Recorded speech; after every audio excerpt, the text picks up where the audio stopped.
Walk everybody through the most pissed off. You pissed somebody off, Mel, with your evaluation. I know the answer to it, but there's a whole generation of people that need to hear this because, again, you were just in your mid to late 20s, and ESPN had thrown you on the set, and you were doing your thing, which is talking about what you see with your courage of convictions in your evaluation. And there were NFL, old school NFL draft evaluators who had never had something like this covered, televised, parsed, analyzed in real time. And they weren't very happy about it, were they, back in the day? No, Rich. In fact, as you know, they didn't want ESPN to televise the draft when they started doing it. And once they did, then obviously there were going to be analysts like myself that were going to be critical. And I get that. I understand you defend your team selections. You make a pick. You don't want anybody saying it's a debatable pick or what have you. But Bill Tobin in 1994 took exception to comments I made about Trev Alberts and about Trent Dilfer and made comments to Chris Mortensen. And I remember like it was yesterday, Rich, we were Freddie Godelli. Freddie was producing the draft that year.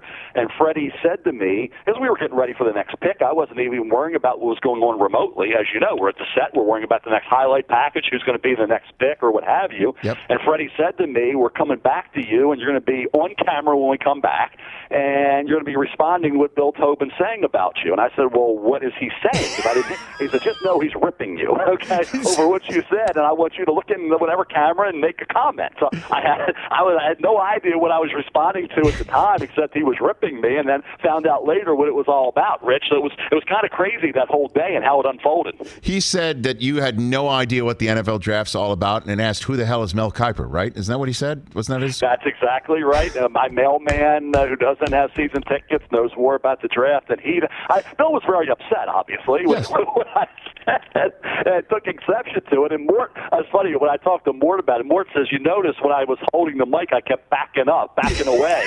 He was getting more irritated by the minute, by the second, and Mort tells the story very humorously. Yes. We got a lot of laughs when Mort tells the story, Rich, but for me it was really one of those things where I'm sitting there with Joe Theismann, and we're just in Boomer, we're getting ready for the next pick, and you're just sitting there thinking everything's okay, and we're just getting ready to figure it out and maybe come back and analyze something and go to a highlight package, and all of a sudden now we're responding to that. So it's one of those things that was a blind side, kind of a curveball thrown, and we just had to react. And here to this day, it's kind of the signature moment for me where it kind of got everybody's attention. And now, obviously people would be like, what's so thin-skinned about this evaluator? Because we're all used to evaluations and certainly used to seeing you involved with an NFL draft coverage, Mel. And now it's like the State of the Union. Like I'm hosting my 17th for NFL Network. Reese Davis is going to be hosting, I think, his third now for ABC, and now Mike Greenberg's going to be sitting there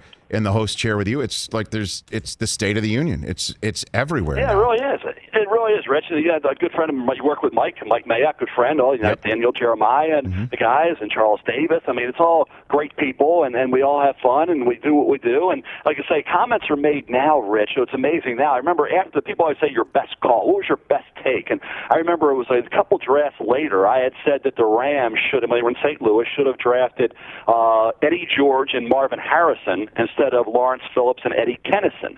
And that was arguably one of my better takes. Right? Well, guess what? Nobody to this day ever remembers me saying that, because Hank Goldberg, Hammer and Hank, was interviewing Rich Brooks, the head coach of the Rams at the time. Yes. And he said, did you hear Mel's comments? Mel was really critical of your picks. He would have done this, and you did that, and what's your comment? And Rich said, hey, Mel's entitled to his opinion.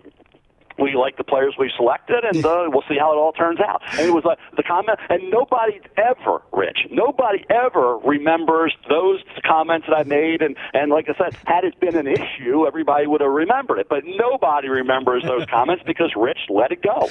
Well, all you got to do is just take everybody down the draft hall to Canton, Ohio, and spike the football. You know what I'm saying, Mel?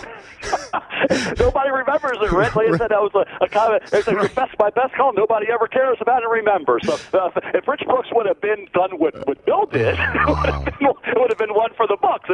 But it didn't happen that way. I'm sure Mike and Daniel can tell you a lot of things that nobody took exception to. So if they don't take exception to it, then all of the great calls kind of go, like I say, are never remembered. Hey, you watched all the way to the end. Thanks for that. Watch more right here.